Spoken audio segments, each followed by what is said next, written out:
Students, welcome to my YouTube channels. So last class we have discussed about indicators, that is natural indicators and synthetic indicators. So today we are going to discuss about the strength, acid and base. That means how do you know the strength of an acid and a base. So here we start strength, acid and base.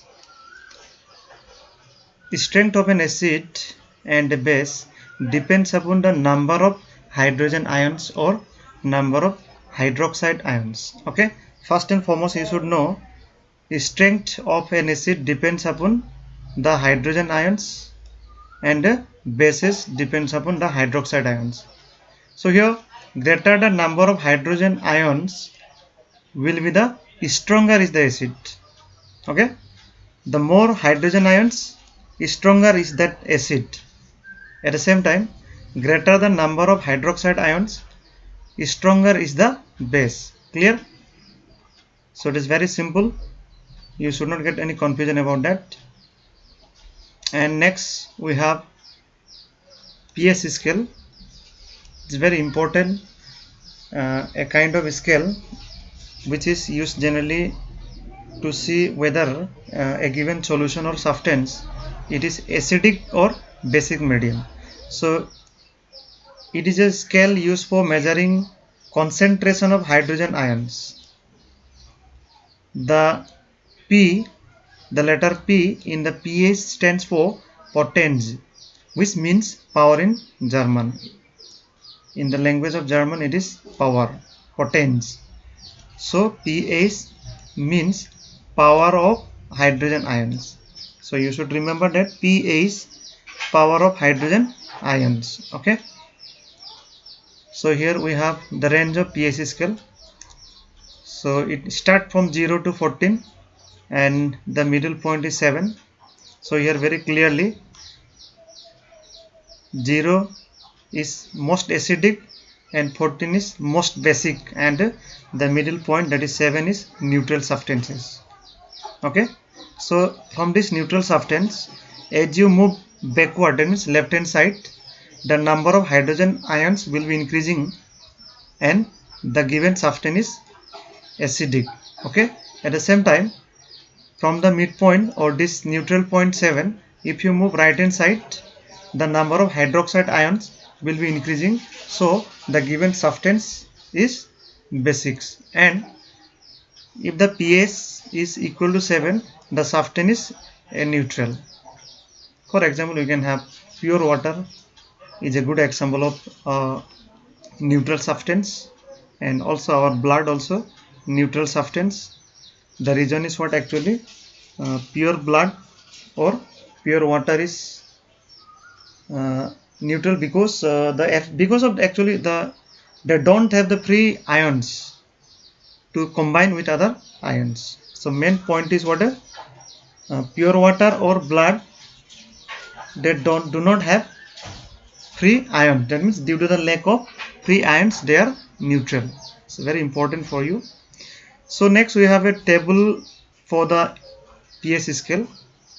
We can have 0, it is dark red, and 7 it is green, and 14 it is blue, dark blue, or it can be violet also. So due to some technical problem it may not be exactly dark blue, though you should remember 0 stands for dark blue, dark red, 7 for neutral it is green, and 14 either dark blue or violet. So here if the pH scale equal to 0, in this case the hydrogen ions are very high, as we have discussed. At the same time hydroxide ions are very low, so the given substance is highly acidic. Okay, here that means, for example, you can say still we are not getting the highly acidic, but a gastric juice it is 1.2 pH scale, lemon juice it is 2.2 pH scale. Okay, so they are actually acidic. Next, if the pH scale is equal to 7 means it is neutral. That means in this case what happens, number of hydrogen ions as well as number of hydroxide ions are same, and that is why the given substance is neutral. Actually highly is not required here, just neutral. It is a neutral substance, for example pure water and blood. Okay, next we have pH scale. If the pH scale is equal to 14, then in this case hydrogen ions are very low, whereas hydroxide ions are very high. So the given substance is highly, oh sorry, it is a basic, highly basic, highly basic. Okay, they are highly basic. And also we can have, if the pH scale is 7, if the pH scale is greater than 7, the substance is basic. For example milk of magnesia or magnesium hydroxide, we can say, whose pH scale is about 10. If the pH scale is less than 7, the substance is acidic. For example gastric juice, already I have explained, 1.2. If the pH scale is equal to 7, the substance is neutral. For example pure blood and pure water and blood, whose pH scale is 7. This is because they don't have free ions for the combination. Okay, so students, today we'll discuss only this, and we have some uh,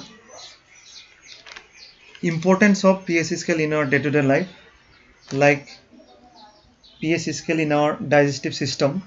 I am not going to write here, just you listen to me. pH level of our body regulates our digestive system. In case of indigestion, our stomach produces too much acid that causes pain and irritation. We have in our day-to-day life actually. Okay, when we feel indigestion, so that time what happens, our stomach feel very pain and then irritation due to the production of the acids. Okay, due to the production of acids, our stomach feel very much pain and irritation. Now the question is how we can get relief from this pain.